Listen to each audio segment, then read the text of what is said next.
ಒಂದು long term vision ಹಿಡ್ಕೊಂಡು ಮಾರ್ಕೆಟಲ್ಲಿ ಇನ್ವೆಸ್ಟ್ ಮಾಡ್ತಾರೋ ಅವರು they have seen great results. ನನ್ನ ಹತ್ರ ಸುಮಾರು ಸಕ್ಸಸ್ ಸ್ಟೋರಿಗಳಿದ್ದಾವೆ. ಇವತ್ತು ನನ್ನ ಹತ್ರನೇ ಸುಮಾರು 500 ಜನ ಕ್ಲೈಂಟ್ಸಲ್ಲಿ ನನ್ನ ಜೊತೆ ಇವತ್ತಿಗೂ 1 ಕೋಟಿ ಮಂತ್ಲಿ SIP ಬರ್ತಿದೆ ಬುಕ್ಕು ನನ್ನ ಹತ್ರ. ಸೊ ಒಂದು 100 ಜನ ಅಂದ್ಕೊಳ್ಳಿ, 100-150 ಜನ ಹಾಕ್ತಾ ಇರೋದು. ನನ್ನ ಹತ್ರ 10,000ದಿಂದ 5 ಲಕ್ಷ SIP ಮಾಡೋರು ಇದ್ದಾರೆ. ಸೊ ಅದರಲ್ಲೂ ಈ ನಡುವೆ NRIಗಳಿಗೆ ಒಂದು ಇಂಡಿಯನ್ ಮಾರ್ಕೆಟ್ ಮೇಲೆ ಕಾನ್ಫಿಡೆನ್ಸ್ ಜಾಸ್ತಿ ಬಂದುಬಿಟ್ಟಿದೆ.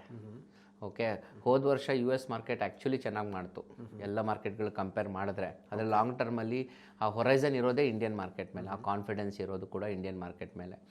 ಸೊ ಹಾಗಾಗಿ this is the best way forward. ಅಕಸ್ಮಾತು ಇಲ್ಲ ನನಗೆ ತಾಕತ್ತಿದೆ, ನನ್ನ ಹತ್ರ ದುಡ್ಡಿದೆ, ರಿಸ್ಕ್ ತೊಗೊಳ್ದೆ ಲಮ್ಸಮ್ ಇನ್ವೆಸ್ಟ್ಮೆಂಟು ಮಾಡ್ಕೋಬೋದು.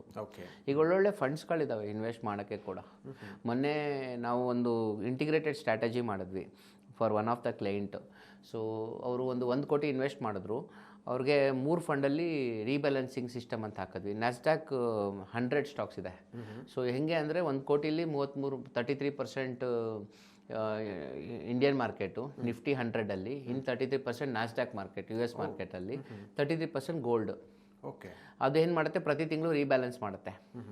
ಸಪೋಸ್ ಗೋಲ್ಡ್ ಮೇಲೆ ಹೋಯಿತು, ಆಮೇಲೆ ಇಂಡಿಯಾ ಬಿತ್ತು, ಅಮೆರಿಕ ಇನ್ನೇನೋ ಆಯಿತು, ಮತ್ತೆ ಆವ್ರೇಜ್ ಮಾಡಿ ಮತ್ತೆ ರೀಸೆಟ್ ಮಾಡುತ್ತೆ, ಈಕ್ವಲಾಗಿ ಡಿಸ್ಟ್ರಿಬ್ಯೂಟ್ ಮಾಡುತ್ತೆ.